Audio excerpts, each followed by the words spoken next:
If anyone needs a restrooms tonight, they're right down this hall and on the left. And I'm live. Just so you know. Okay, that's good to know.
Is there a Wi-Fi password here? Go back there. They'll help you.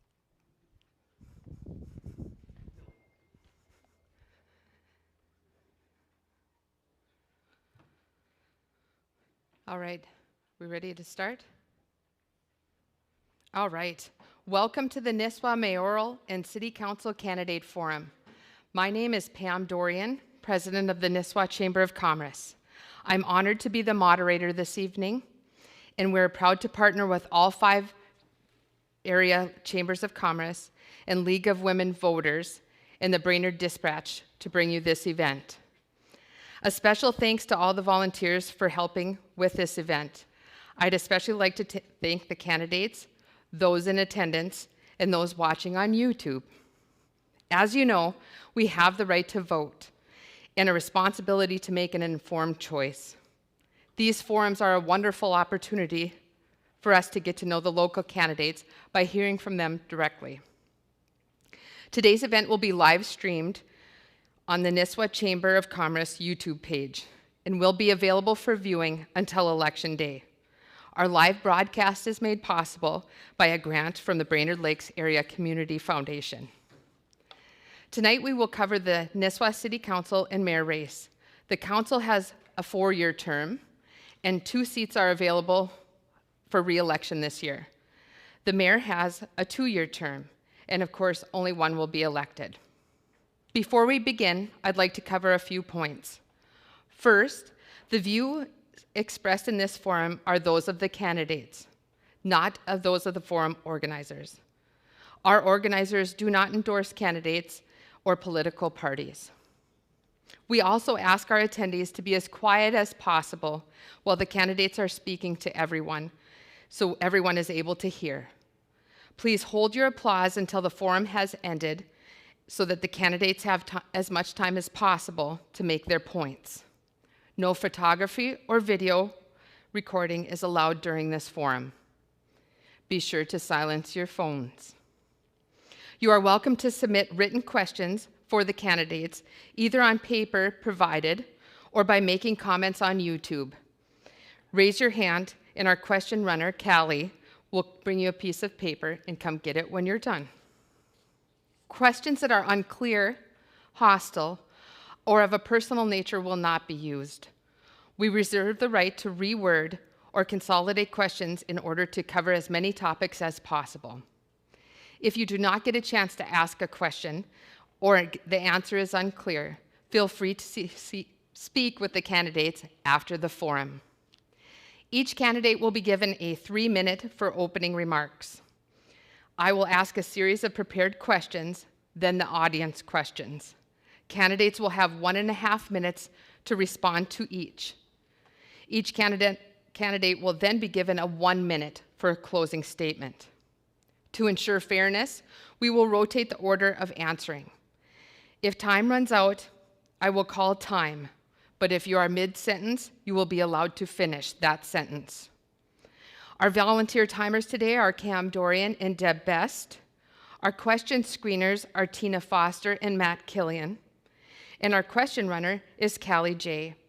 With that, we'll move on to our opening statements, beginning with Mr. Fred Heidman. Fred? Good evening, everyone. Sounds like the microphone's working. Thank you. So my opening this evening is, with the exception of a few years of my life, I've been a resident of Nisswa. I grew up here, I went to school here, I raised my family here. I've seen many changes, I've grown with those changes, I've embraced those changes. In life we learn the only constant is change. And that was primarily the reason I ran for the position of councilman 6 years ago. It was the reason I ran for mayor 4 years ago, because I saw the need for change. The city was not changing, not making the adjustments that other communities were making, falling more and more behind in most departments. Department heads at that time ran things the way they wanted, with little supervision. Accountability to the citizens and the city with some was non-existent. I've never desired to be a politician. I've never desired to be a councilman nor a mayor, but I had an enormous desire to see the city I've lived in be as good under the hood as it appears on the outside to the thousands of vacationers that visit us each year. I ran, and I've been was elected and re-elected 2 more times.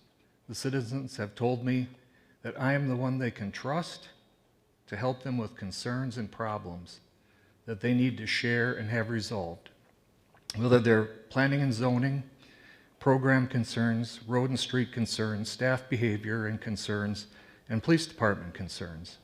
They tell me if anyone can get it done, I can. I've been told I'm a visionary, being able to see, then lay out the movements to get things accomplished. Also, I have a good vision for the city, balancing growth with protecting our trees and resources, keeping our touristy feel, protecting that important aspect, yet picturing the future with growth in the community. While mayor, I pushed to save downtown parking places.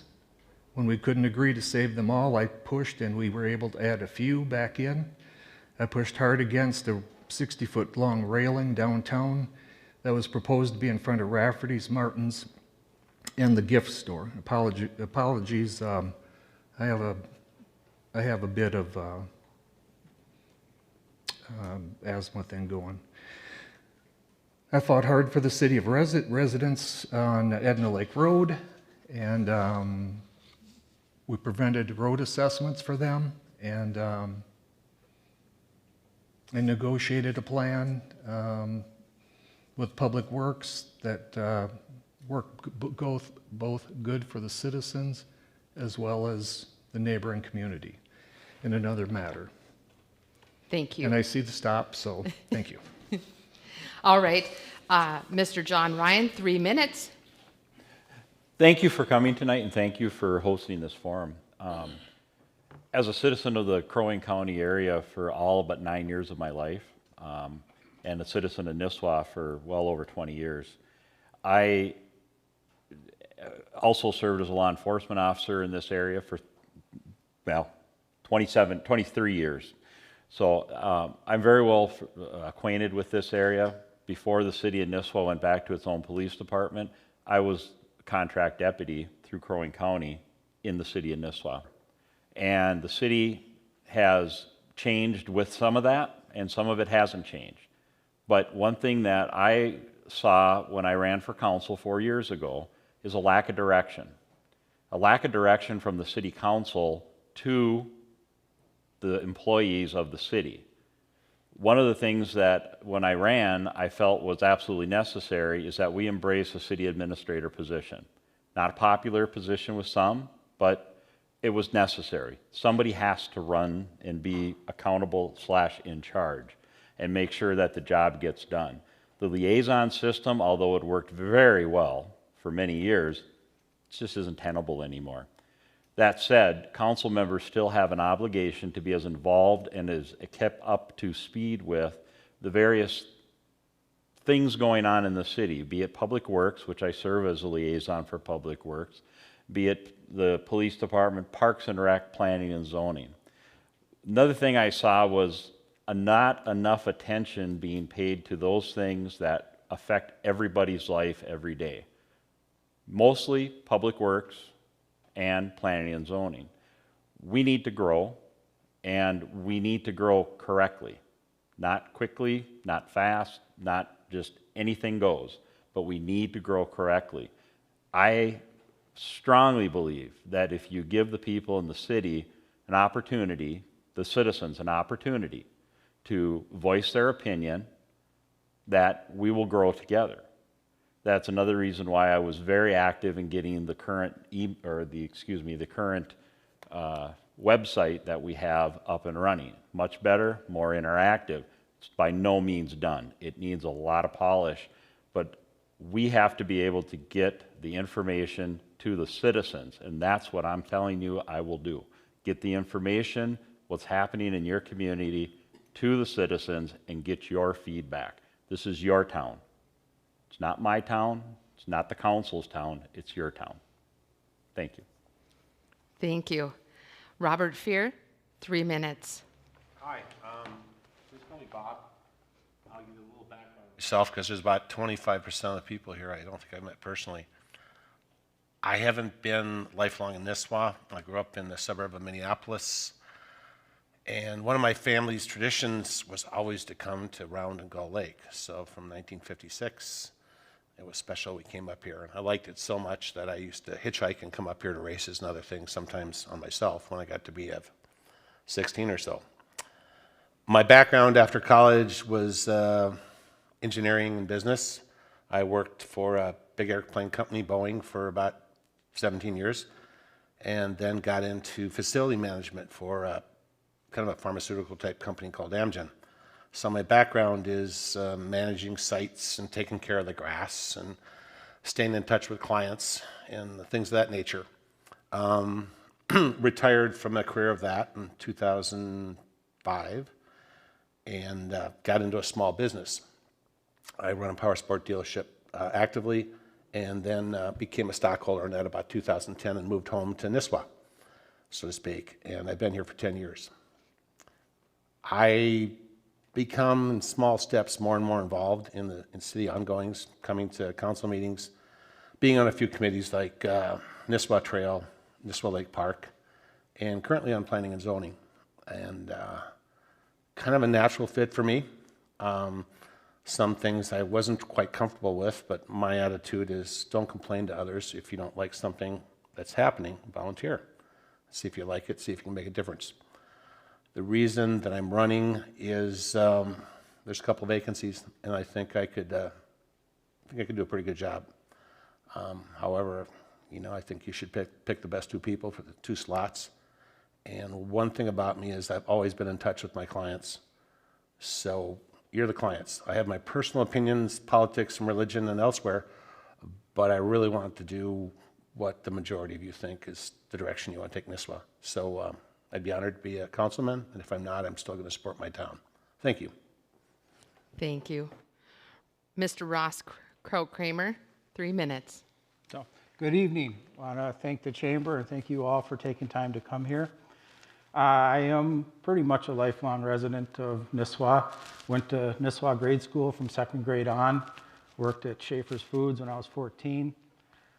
Went in the service, was a cop in the Air Force, got married, and we decided where we wanted to live. Obviously, Nisswa. My wife was from Pine River. Nisswa was our first choice. Came back, worked at Schaefer's as the manager. So my background in Nisswa has been pretty extensive. I have spent the majority of my working career working in Nisswa, for Schaefer's Foods for a lot of years, and now for Nisswa Marine for a lot of years. So I was a 24-year veteran of the Nisswa Fire Department. That was my introduction. Well, I always am community minded, always have been, but that was my introduction, and that's where 100% of my energies went at that time.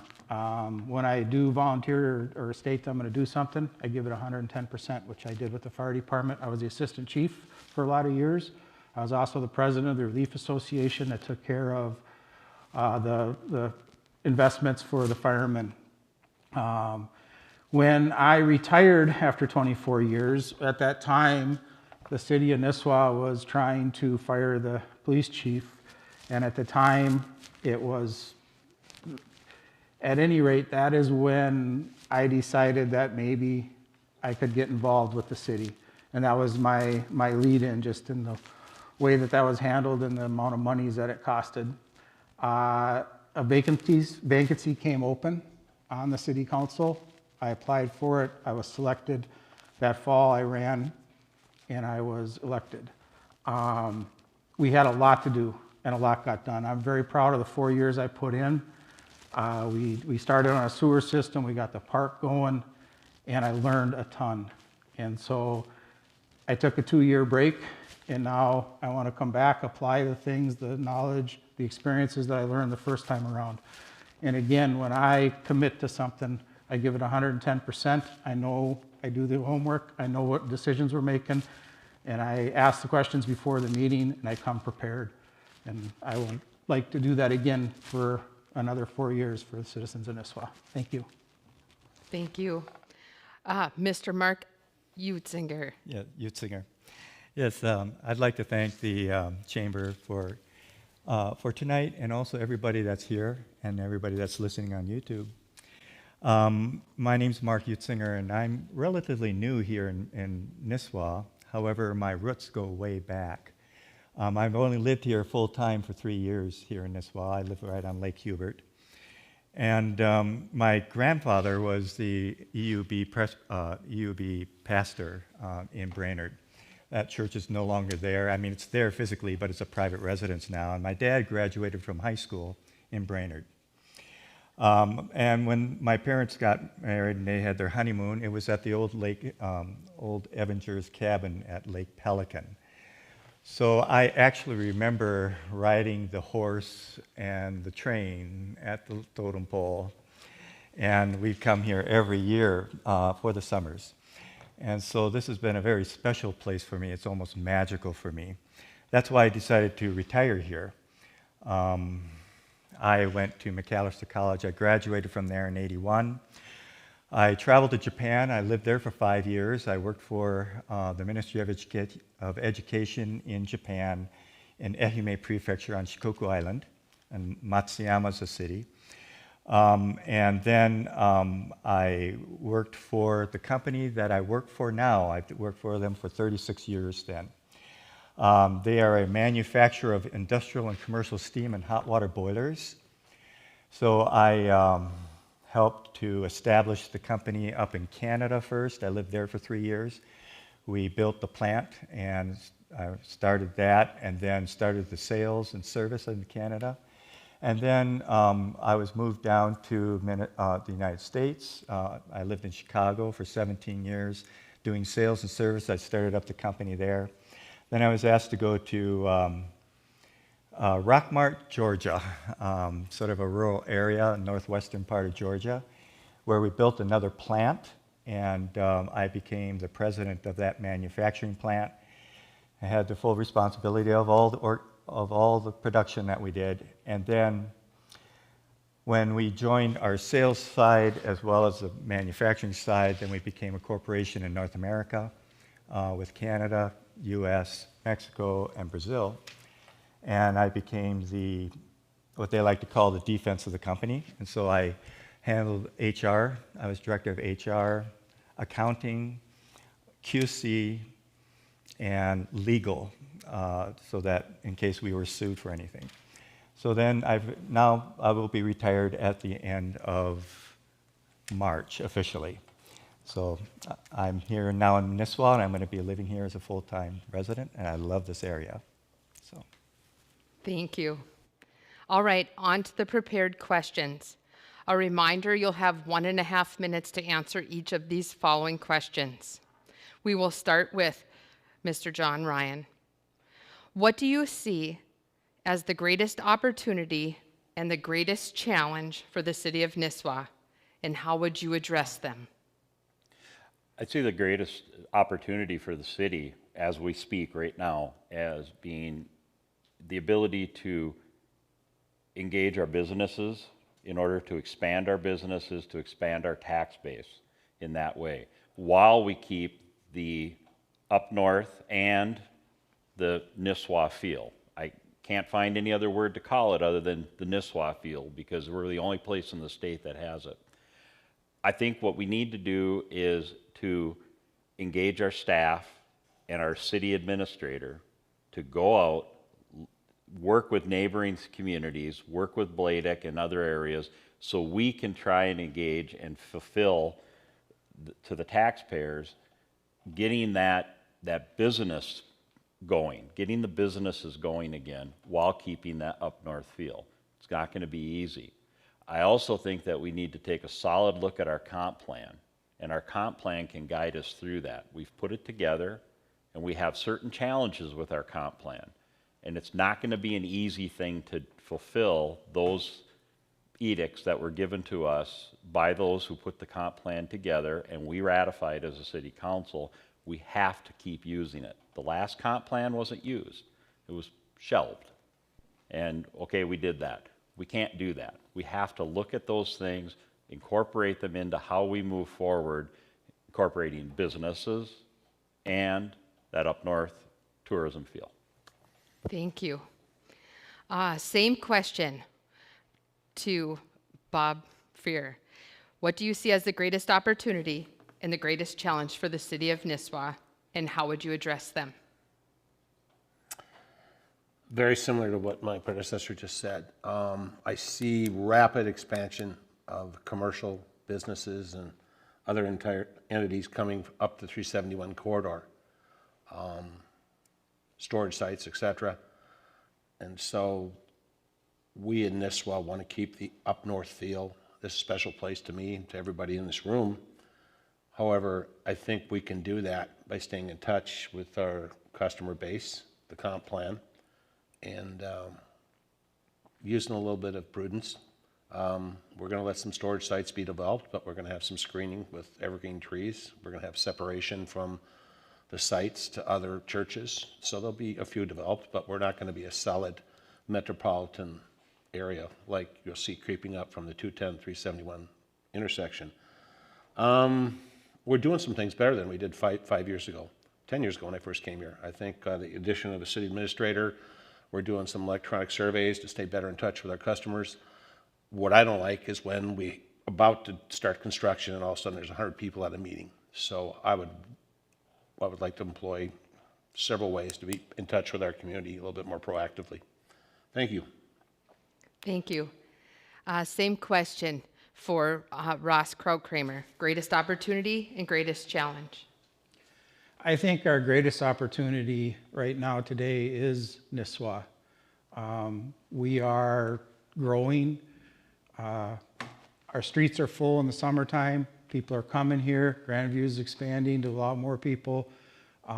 We just are on kind of a roll. And you can see it in our businesses. You can see it in the businesses' parking lots.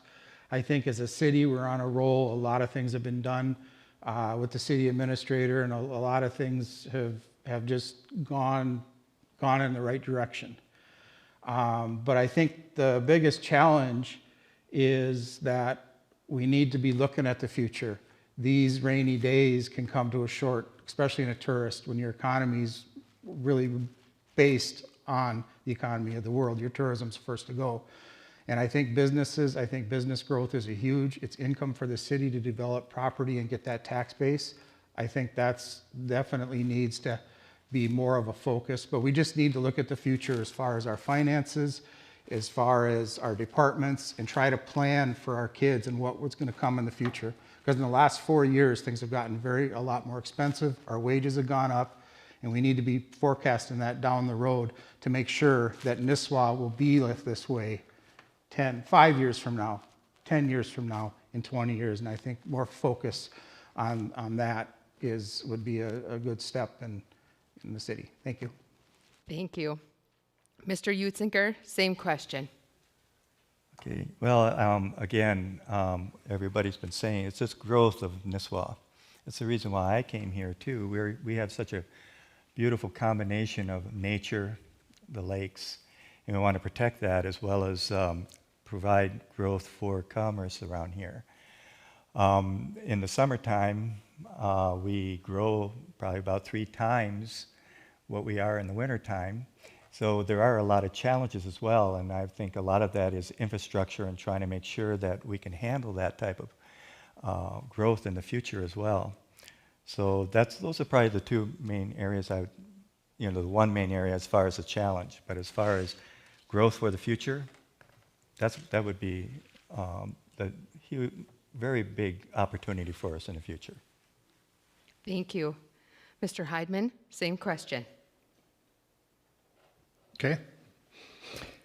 Greatest opportunity. I think I think the other candidates spoke very well about that. I'm in agreement with all of that. I see it with my work and my business. I meet a lot of people from out of town, from out of the state, and sometimes from other countries. I am seeing this summer an amazing interest in people moving to this area. Remote working, work at home is becoming the norm. So many people are that I talked with from big cities are like, I think it's time for us to move out of the big city. We can do our work from wherever we're at. One guest or client that I talked with who was staying at a resort said, we could stay here for the whole summer and both my husband and I could do our work right here and we wouldn't even have to leave. So, being prepared for that kind of growth, I think is going to be important. For the most part, I think our internet services are pretty good and can handle most of that, which would certainly be important. And then protecting our greatest challenges would just be protecting our resources through this growth. And when I grew up here, Pine and Lakes was what this area was all about. It seemed like a third of the businesses were called Pine and Lakes Realty, Pine and Lakes Gas Station, Pine and Lakes Hardware. So, protecting those things are very important. Thank you. Thank you. Question number 2 for Mr. Freer.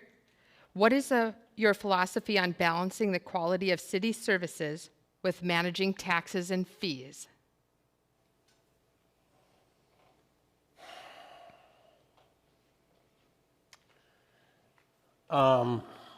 Well, city services is a pretty broad term. We could talk about policing, we could talk about recycling, we could talk about utilities.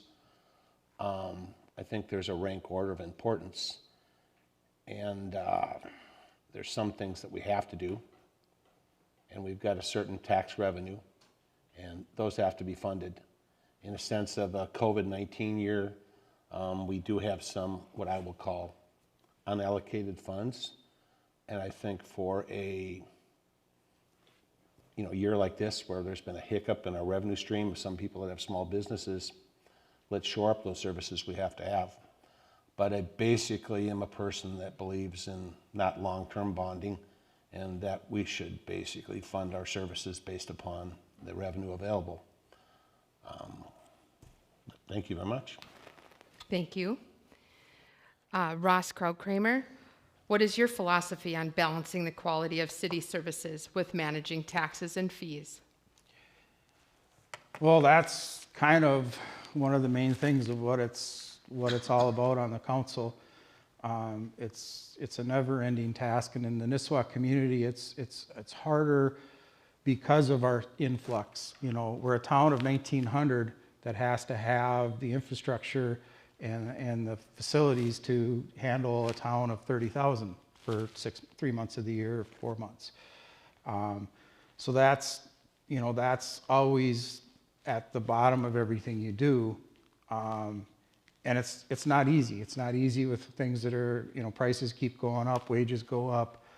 And so it's something where more time and effort needs to be spent on the budget and where the money's going and how it's being spent. It becomes more and more important as times change, and again, as things just get more expensive.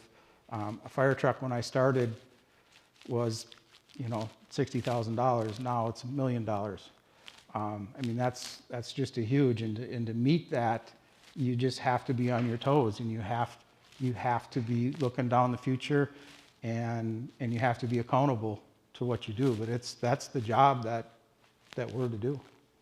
Thank you. Thank you. Mr. Utzinger, same question.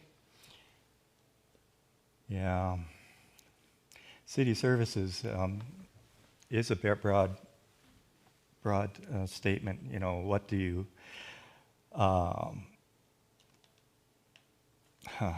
that's a tough one. But as far as the city services, I believe whatever company that you are, whatever organization that you belong to, as you grow, there is more need for money to efficiently run the company or the city. And you can always find, you should spend a lot of time looking at how efficiently you can operate, so you don't have to just add a lot of money. So I like to look at efficiencies. That's very efficient. That's very important. And then you hopefully can tie that to the amount of tax-based growth that you have in your in our city, because we do have that challenge that we have so many people here that need to utilize our services for the summertime with the tourism, and then they go back, and then you need to prepare for the next summer. So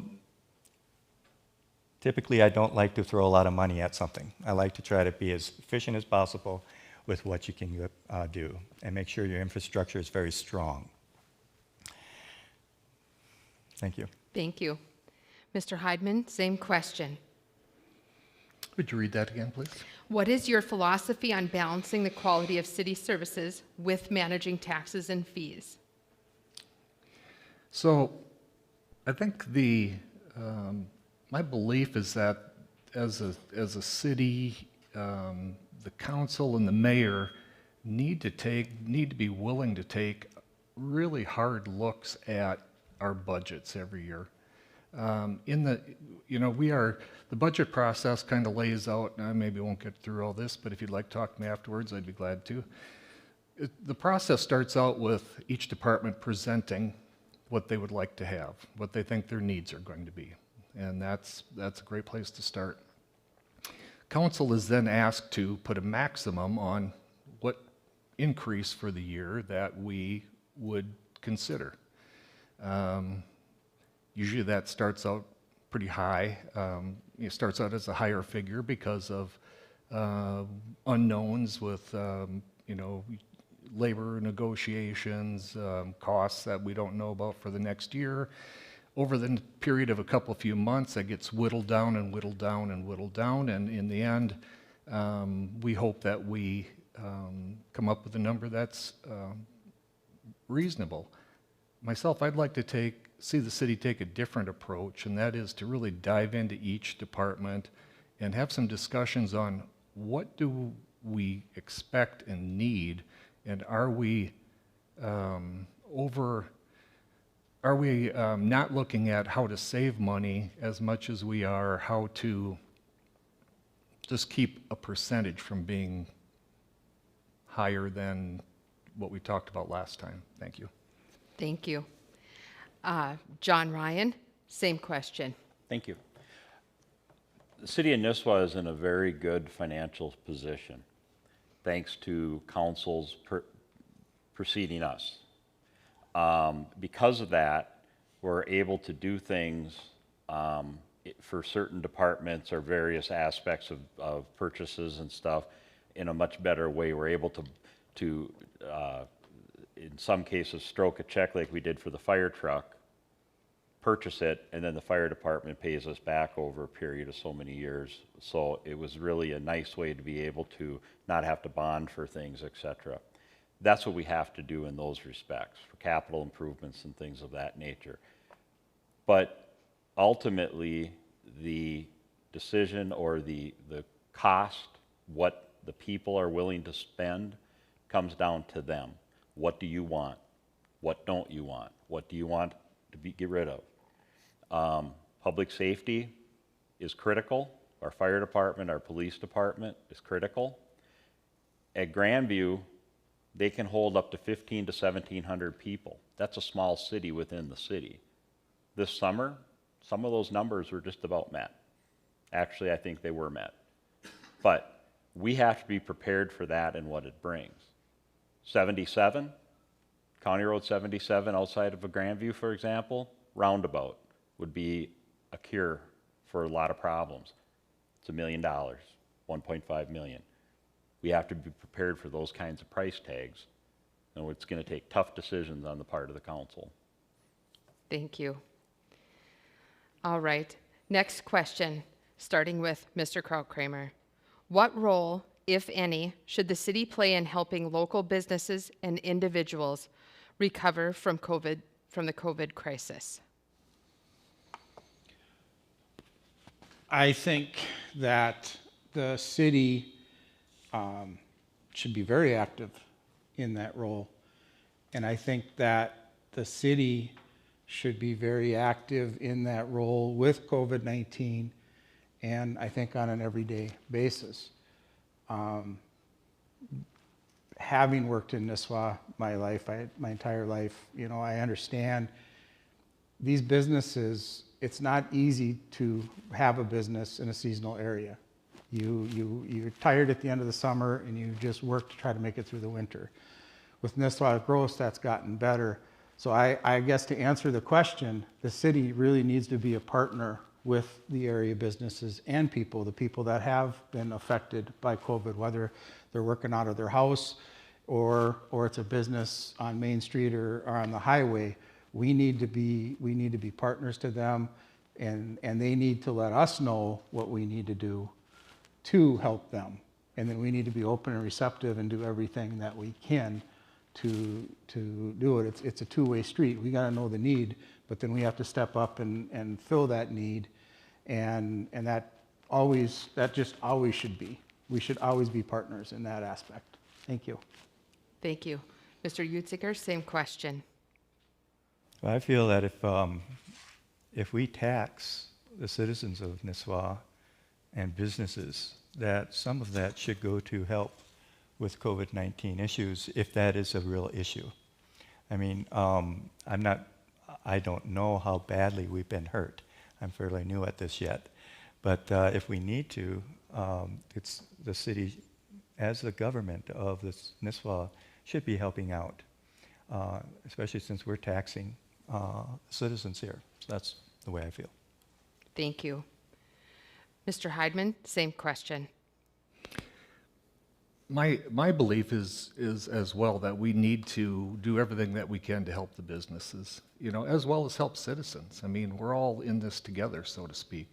And, you know, if we lose businesses, that costs us jobs, it costs us tax base, it causes empty buildings, and, you know, that's not a good thing. I have been encouraging businesses to be involved with the monies that are available to help get through the COVID crisis. You know, there's a lot of businesses in town that have taken advantage of that. There are more businesses that could take advantage of that. I think not only, you know, part of supporting is also educating and encouraging businesses. So yeah, business is important. It's what kind of keeps the mouse running in the trap. So thank you. Thank you. Mr. Ryan, same question.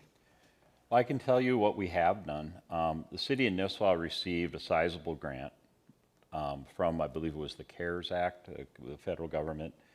And there's a number of things that we could use that money for. And we vetted through a number of things that were provided to us by city staff. And there were some things that were critical that really made a lot of sense. And there were other things that, okay, yeah, that would be nice to do, but is it really necessary? And we determined it wasn't. We voted on it at the last council meeting. And one of the things that I said when we voted was that eliminating some of the other items on the list assured that as much money as we could go into the BLADIC, which is working through BLADIC and providing grants, and the amount of money that we didn't use from CARES went into that for grants for businesses in the city of Nisswa. So it was important for me that the majority, or as much money as we could, I wouldn't say the majority, but as much money as possible was available to those businesses in the city that were very negatively affected by COVID. Everyone's affected to a different level. There isn't a one-size-fits-all with COVID, and we're forging pretty new ground with this thing. It's the first time this has happened in my lifetime, and I don't know about everyone else. But I would like to see us ensure that those funds that we are made available to us, as much as possible, go to people that need it.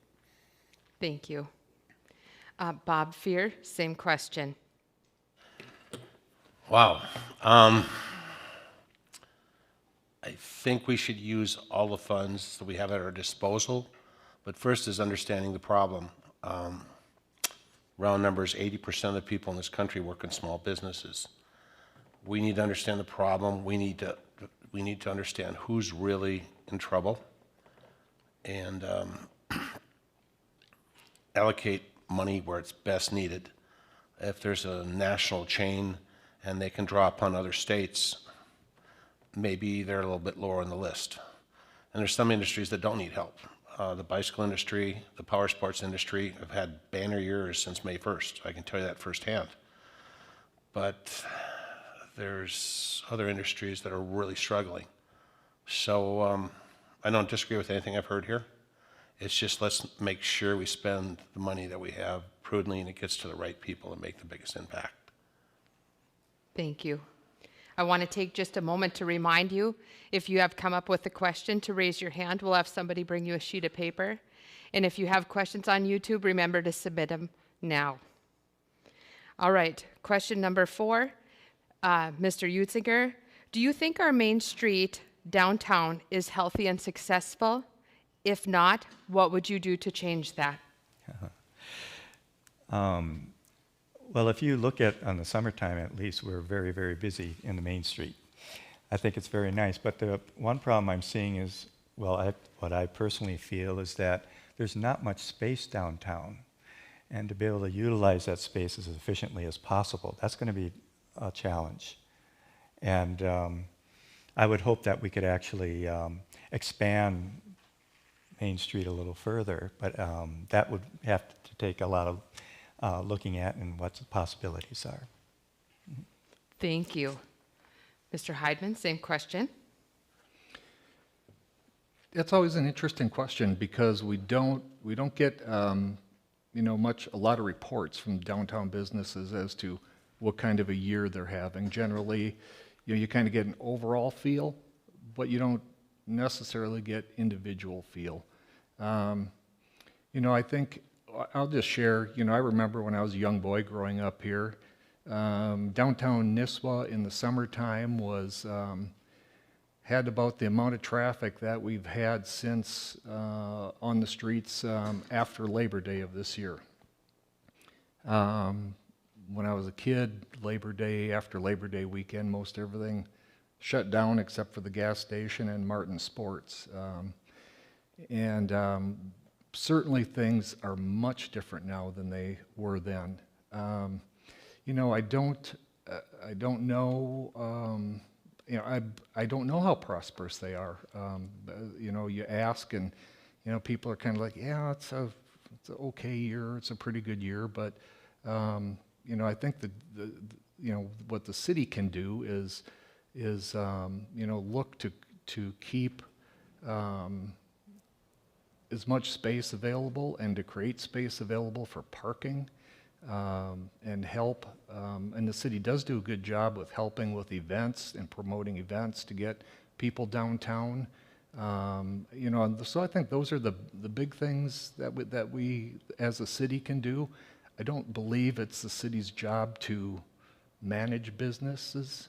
I don't think it's the city's job to tell businesses what they should or shouldn't do, but just give an opportunity for them to succeed.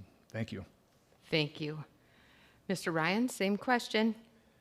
The single greatest comment that I've heard downtown is parking and the lack thereof. There is a bit of parking, but there's always a challenge, especially for people that are coming into town with larger vehicles like a motorhome or you know, something along those lines. There isn't, Nisswa is, we're kind of hemmed in, if you will. We really can't expand to the west because we have a highway in the way. But at the same time, I think that there's plenty of room for us to fix these problems. I think we can do it. It's going to take time and it's going to take a lot of input from people that own the properties. What do they want to see? The business people, I worked after I retired from law enforcement for a summer with Martin Sports. And it's amazing how many people come in and out of those stores every single day. And the one single complaint, again, parking. I wish we could have parked closer. I wish, okay. How do we do that? I don't have that answer, but I don't have to have the answer. We can engage people and we can all put our head together and figure out what that answer is.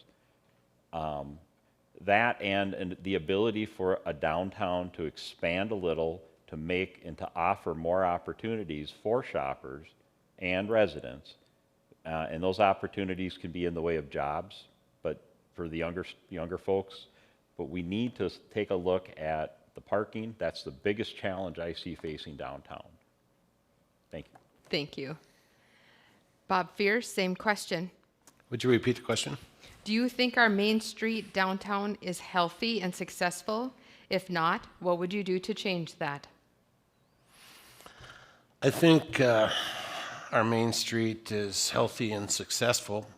It has some parking issues, and I kind of smile when I hear this question. I think where our Main Street is based upon the automobile.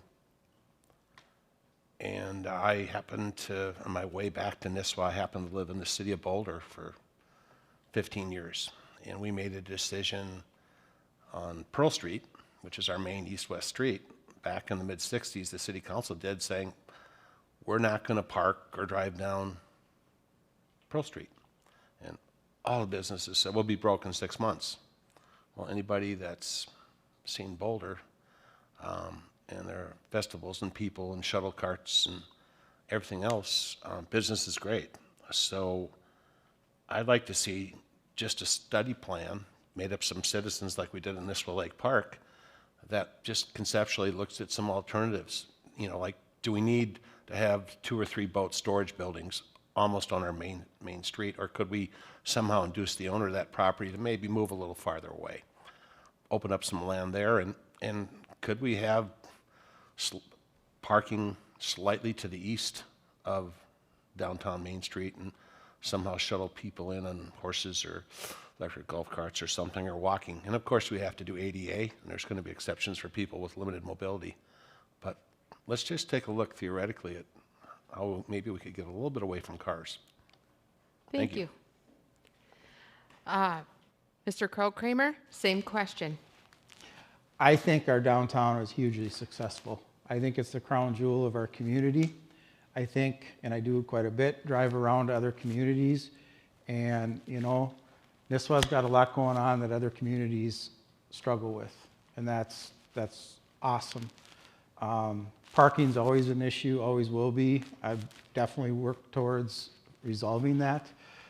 But I think as a city, we need to be there to promote Nisswa for our tourists.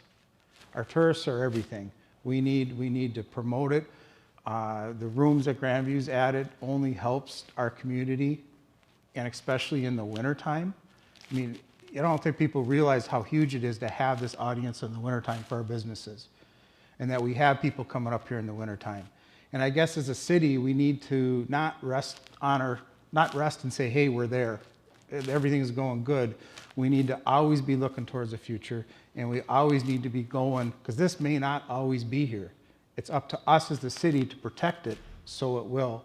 And I guess that's where I feel our energy should be, is in just protecting what we have and being grateful for it, allowing more businesses to come in, helping them come in, and keeping our businesses healthy, because that's what draws the people here too. If the people don't have a place to go, they're not going to come. And if they don't have a place to stay, they're not going to come to a place to go.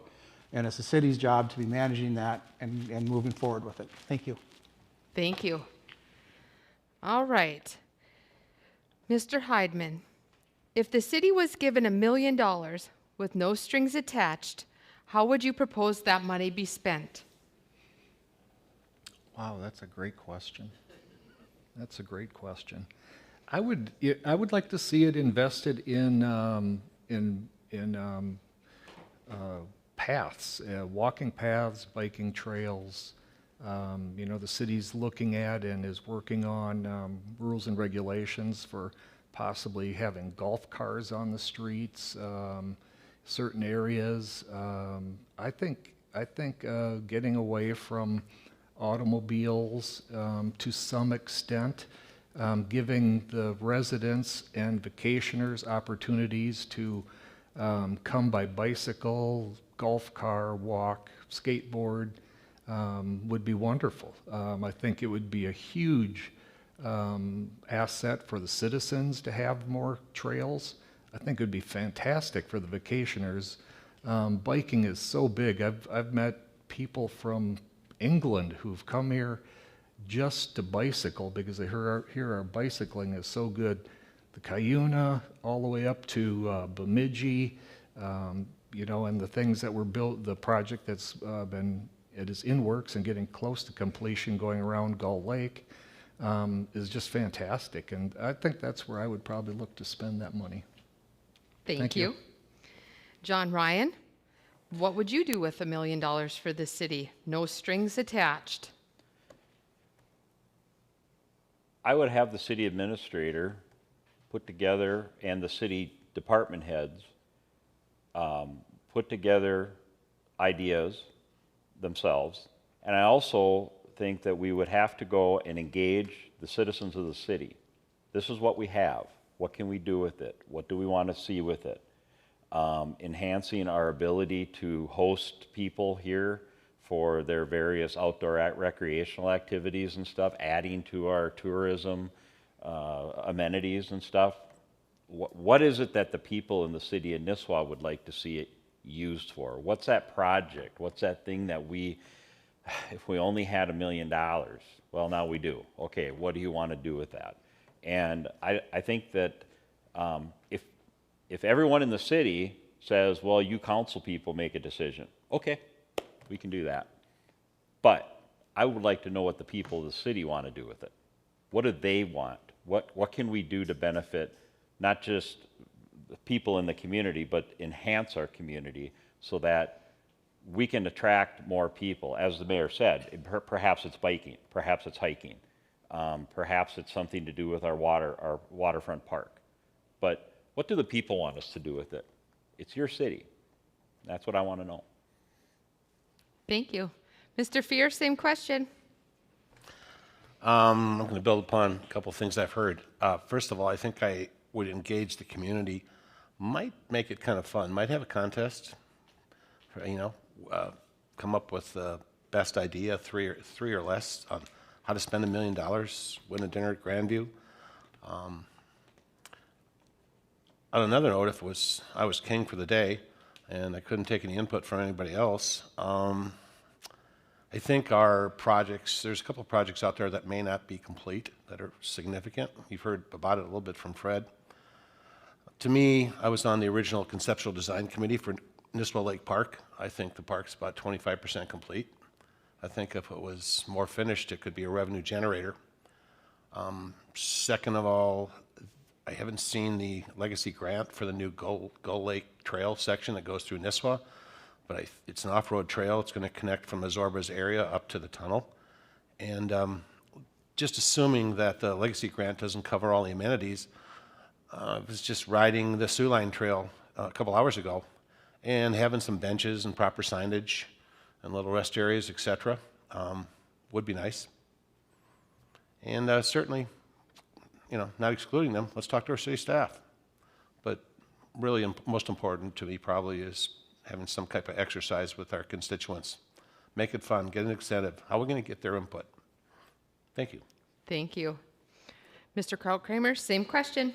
I guess I would, if we were given $1 million, I would maybe take a little bit different avenue, and I would look at our liabilities such as roads, equipment, and I think I'd put that money towards that.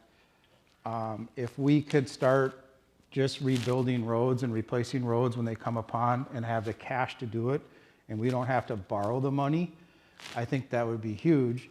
And I think in doing some of that, it would free money to put towards the trails and the other things. But I really think I'd take a hard look at our liabilities, and I would use the money to help us not have to borrow money I mean, I don't remember because it's been, but it was over $1 million last time we did a group of roads.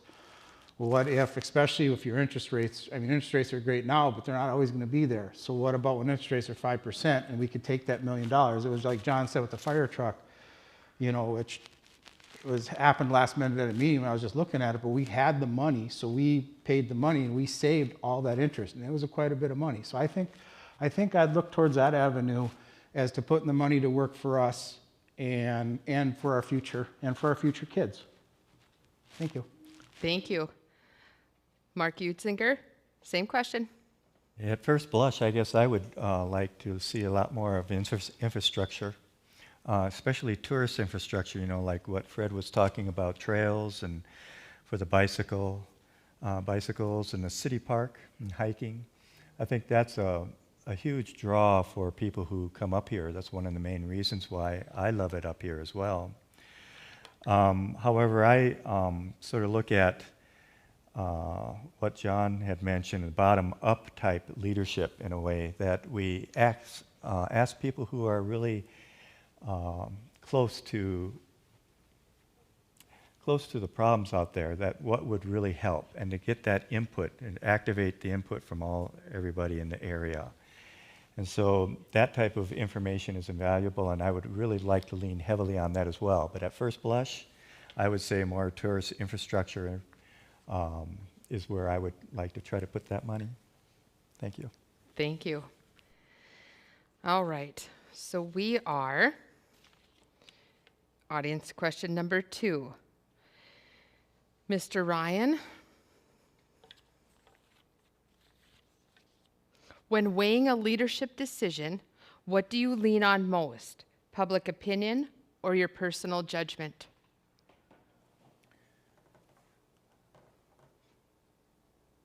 Myself personally, I'll look at my judgment. But as a city leader, I would have to say, what is the public's opinion of the problem?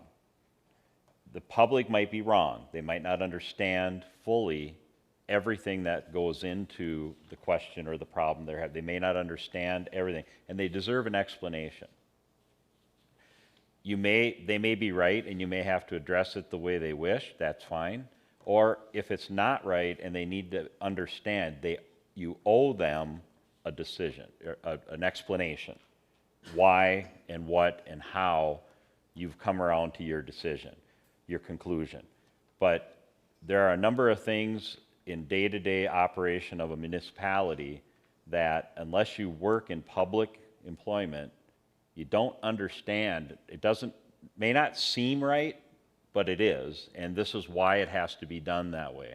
And people deserve to have that explained to them, and you don't have to agree with it, we don't even have to like it. Believe me, we don't either, but you at least have to be willing to explain it to people.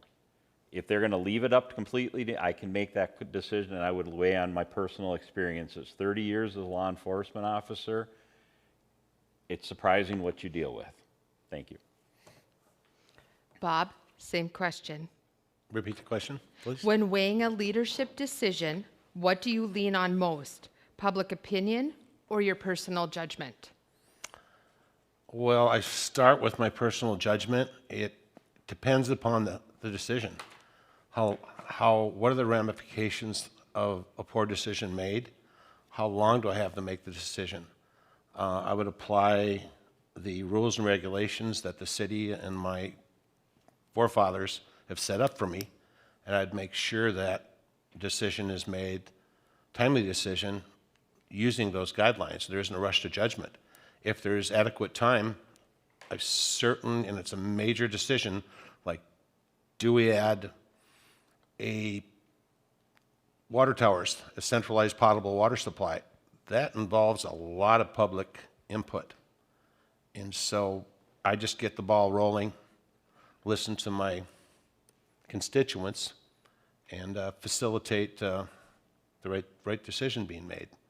I certainly would have personal viewpoints, but the more input, the better, providing you have the time and the risks involved factored in. Thank you. Ross, same question. I think that it's a balance. It's a balancing act. It's a balancing act of my personal opinion. That's very low, but that does factor in there.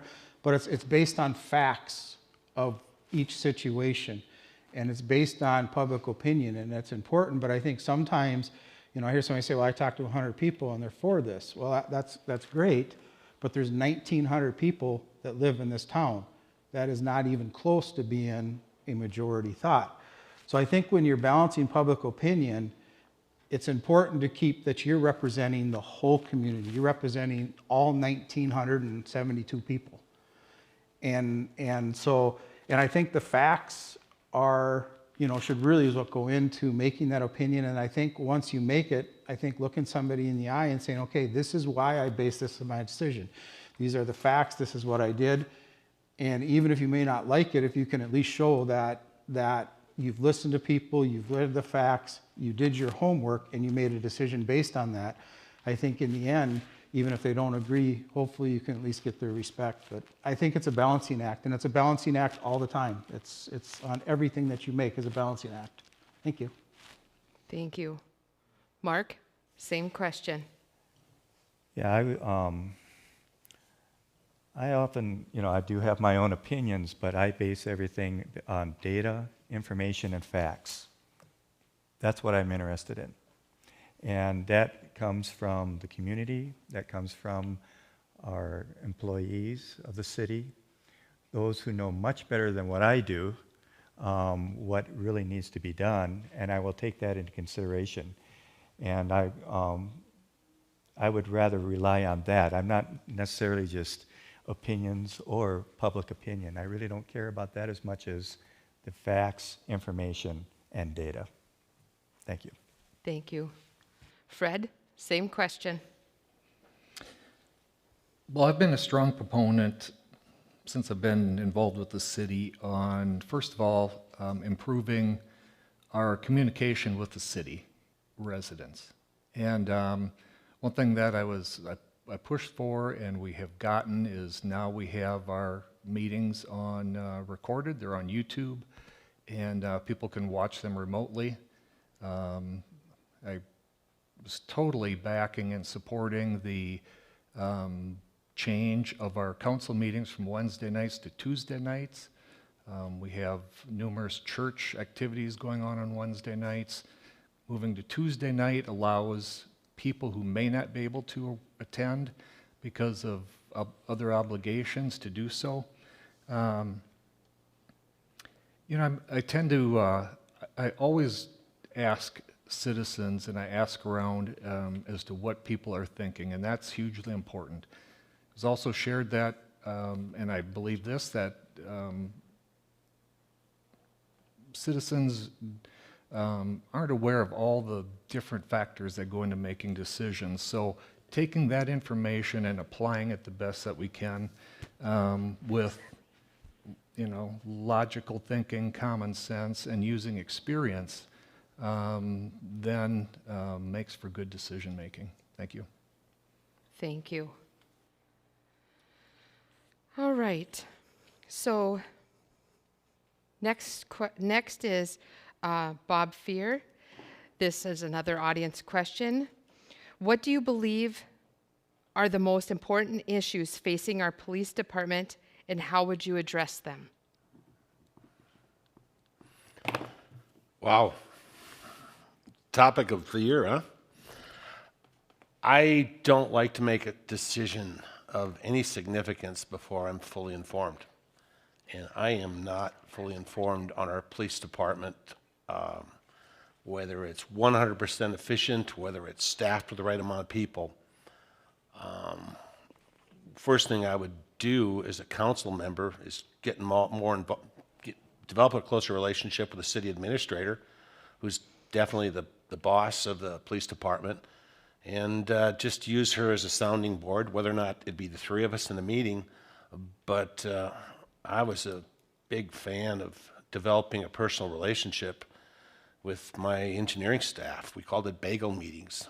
I brought in Moe's Bagels and cream cheese and great coffee, and for 15 minutes we talked about anything for every other week. And I'd build a relationship before I'd even put that task on the board, because I don't like to jump to conclusions. I'm certainly not a defund the police person. If any of you know my background, and my brother in the Air Force, and my half-brother, former chief of police in Minneapolis, and a few other things. So that remains to be seen if I do anything. We can always improve, but certainly nothing drastic for the first 6 months, that's for sure. Thank you. Thank you. Ross, same question. Most important issues facing our police department. This is the deep end of the pool. I guess I'm in support of our police department.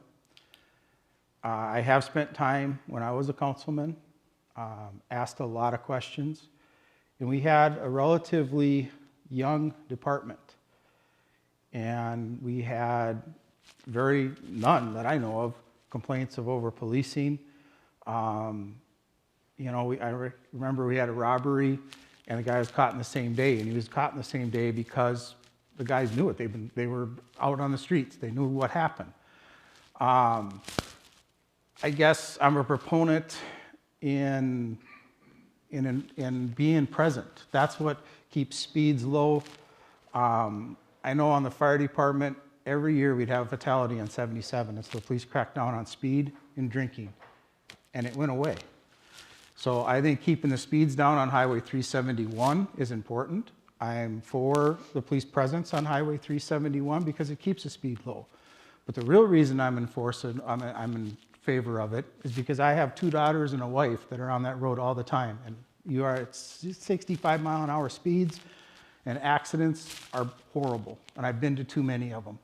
So I think our police department's doing a good job. The other thing is, if there are problems, I believe in facts. I believe in the process of bringing it to writing, bringing it to the city's attention. Everybody has it in writing, and then everybody knows that everybody knows about it. Thank you. Thank you. Mark, the question again. What do you believe are the most important issues facing our police department, and how would you address them? Well, I think nowadays there's a lot of hostility towards the police and a lot of emotionality. And I think that's very, very unfortunate. No matter what organization or what company or what city that you have, you're going to have problems. And there's going to be issues, and you need to address them. And I would address them again by facts, data, information, and through a process. not through emotion or drama. I don't like that. I believe we just need to follow through with what's going on, take the challenges as they come to us, and to make sure that we address them in a very fair and open process so that everybody knows what we're doing. Thank Thank you. you. Fred, question again is, what do you believe are the most important issues facing our police department, and how would you address them? First of all, I'm a big supporter of good law enforcement, good police, and absolutely appreciate and understand the importance of that. One of the difficult parts of having been mayor for the last 4 years is that many people have come to me with grave, I don't say grave, with serious concerns about our police department. And I've heard them, I've helped in a couple different cases, and I know that that council and citizens don't know the extent of what is happening behind the scenes.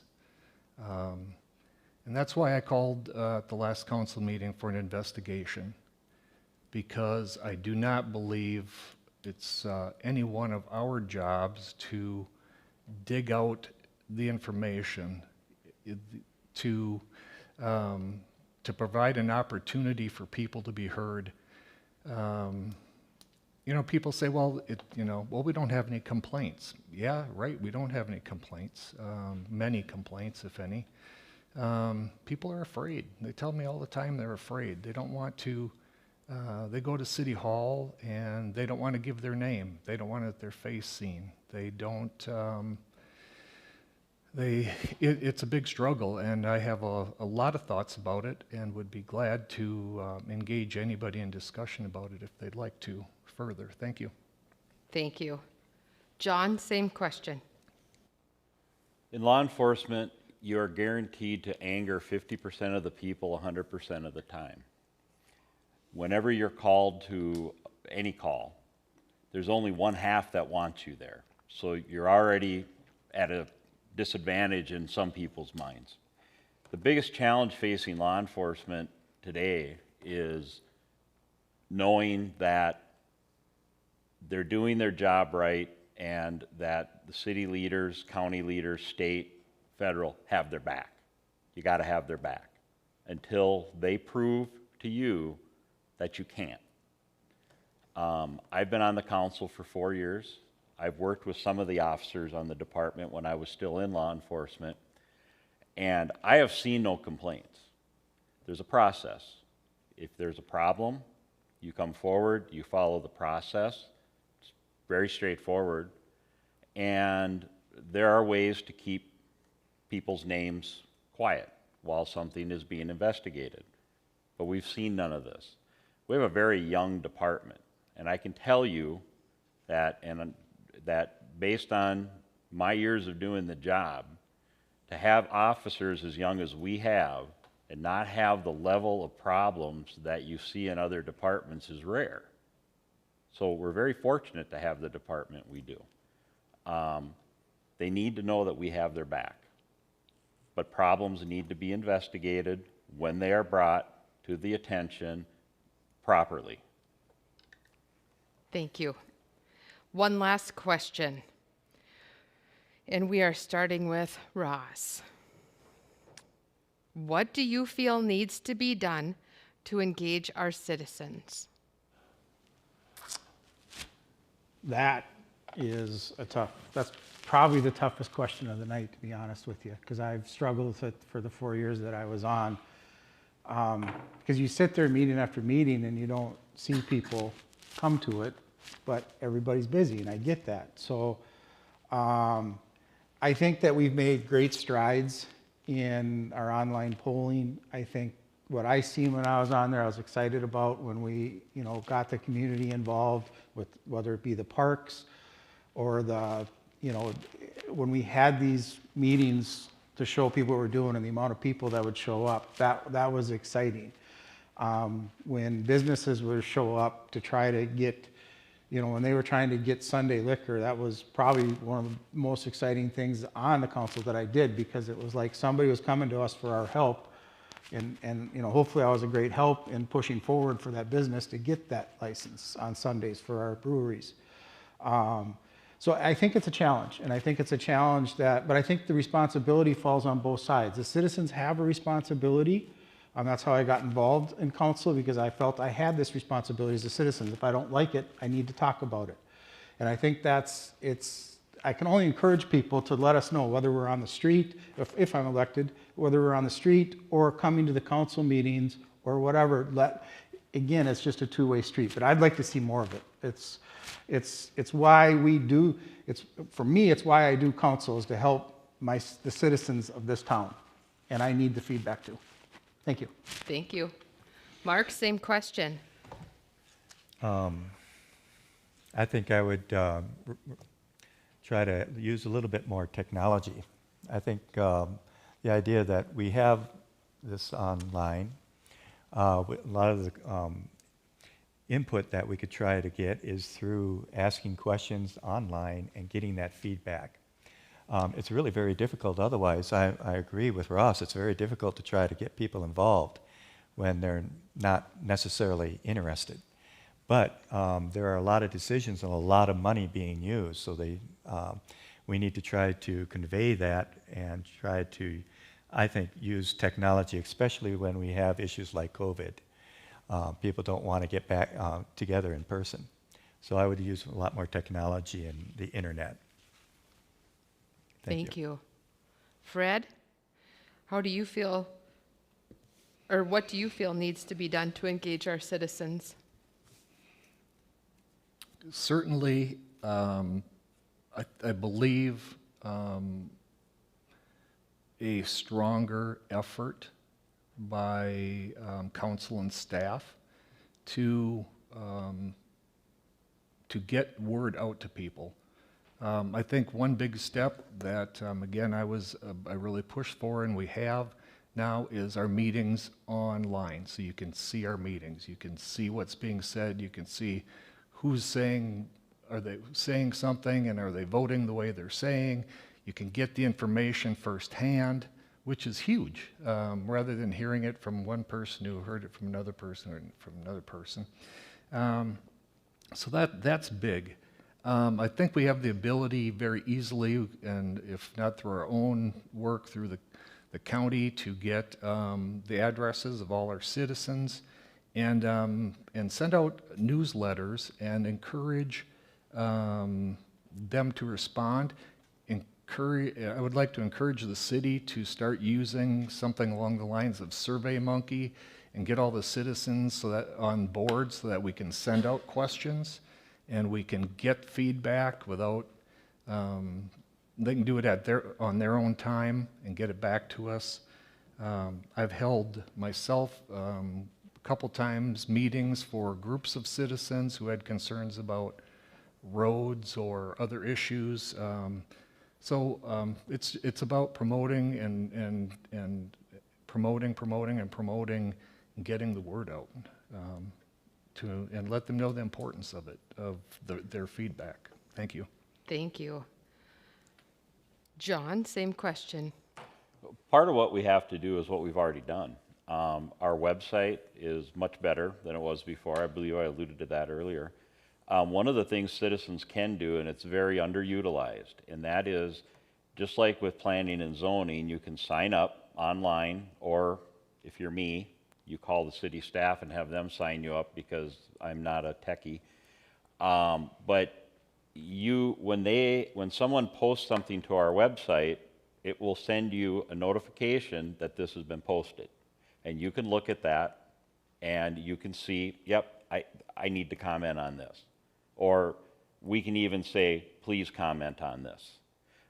Department heads are able to put things online that way, and it will automatically notify you when we're going to be doing a project in your area, or if something is coming up in your area. If you want city sewer run down your road, for example, and we're going to be redoing that road probably in 4 years, we need to know those kinds of things. That kind of technology use is vital to us, and we have it, it's just not utilized. The other part is we did vote on updating our AV and our ability to screen and talk to people and, you know, face-to-face virtually. So those things are all necessary to do. But most importantly, we have to get it out there that your opinion is what matters, because this is your city. Thank you. Bob, same question. A question for you first for answer. How do we engage the citizens? I think you're talking about the entire city staff, including city council, or just the city council? The citizens. That's who we're going to Just engage, me. but who's supposed to engage them? City council, you're framing it, or the entire city staff? Yeah, you. Me. Well, let me first pick on the police and the fire department, because it's an easy one. This may exist, but I've been into a few situations where I'd like to give an officer or fireman a couple hours off during the week, and I'd like to see basically maybe them wearing their shirt, playing volleyball with the kids. I'd like to see with a new miniature golf course, maybe, you know, beat a cop, win a Diet Coke, or excuse me, a Coke, and or maybe we're using my pontoon or something at Nisswa Lake Park, and they're taking the kids tubing free every Wednesday for a couple hours. Too much what I hear out there is, you know, we're afraid of these officers and servants, and that can't, kids are important, so I would engage through some activities like that, possibly talking to the administrator and the heads of the two departments. As far as projects in the normal city, every decision that should be made, we should ask right behind it, a project, who's this going to affect? And the city council should answer that, and then how do we reach them, whether it's, we're already doing that a little bit with SurveyMonkey. I don't know how far along we are on a database of emails for a city newsletter. There's ways to do that, but you know, who's it going to affect? Thank you. Thank you. All right, now we're on to the closing statements. Let's start with Ross, 1 minute. Closing statements. From now. What's my minute? I guess what you see is what you get. I give 110% for what I commit to. I pull my own weight. I come to the meetings ready for the meeting. I've done my homework. I've talked to city staff. I've talked to who I need to talk to. I come ready for the work at hand. I show up for the budget meetings. I show up and I do what's expected from me. If I see something needs to be done, I go for it. I'm not an eloquent speaker. Again, it's what you see is what you get, but I'll look you in the eye. I'll tell you why I did something. I will tell you my reasons why, and that's just who I am.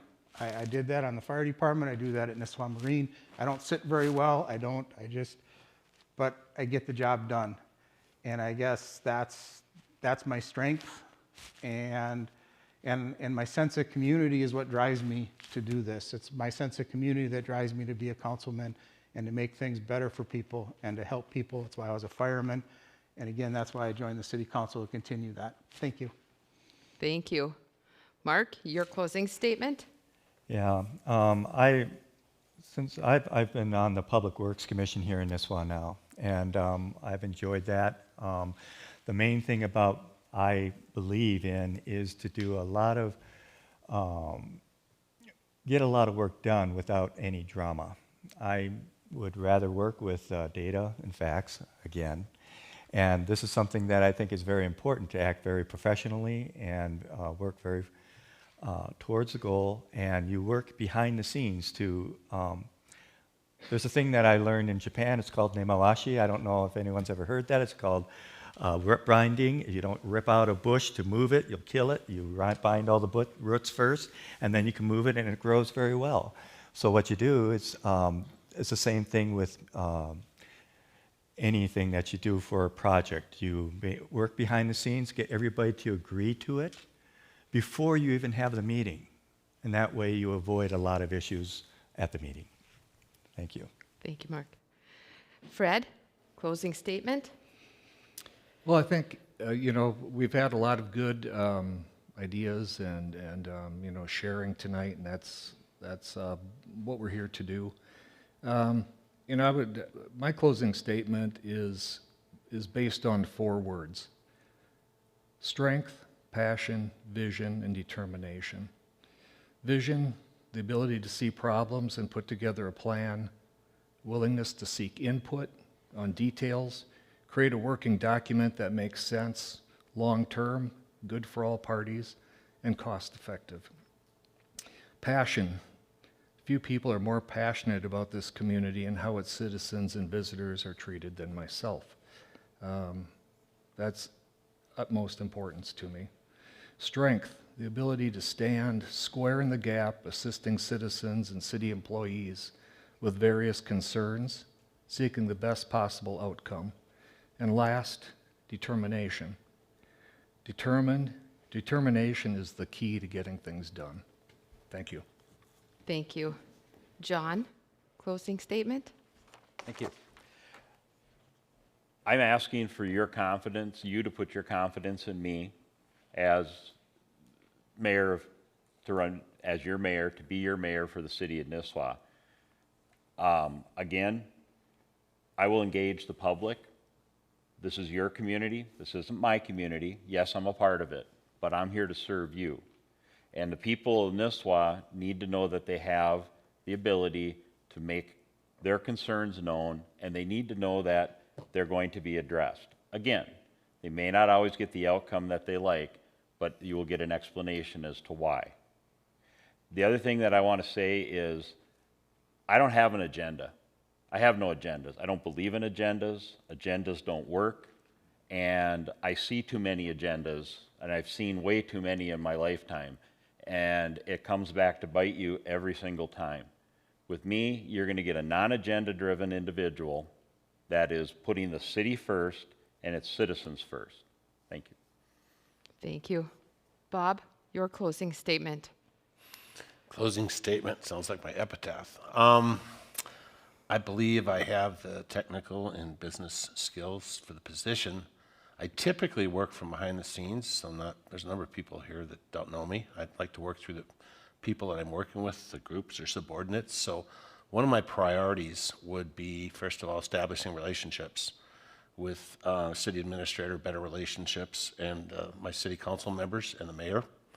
That's really important. The work I've done with the city on certain projects, I've met a number of times with people in the group, in the committee, at coffee shops and elsewhere, bouncing my ideas off before the meeting, saying, how do you see it? Because that's important. I'm pretty straightforward. No matter who in the room is going to ask me my position on a certain thing, I'm going to give you the same answer. That's the way it was working for the DOD and the FDA, you know. You had to be straight shooter. So love to do the job for you. Certainly, please vote for the best candidate, because this city's important. Thank you. Thank you. How about a round of applause for these guys?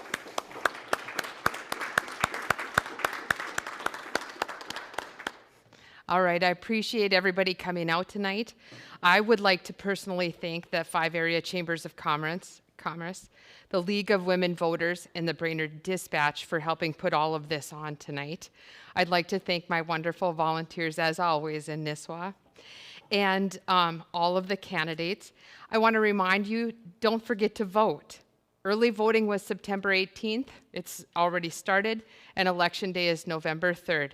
Exercise your right to vote. Thank you.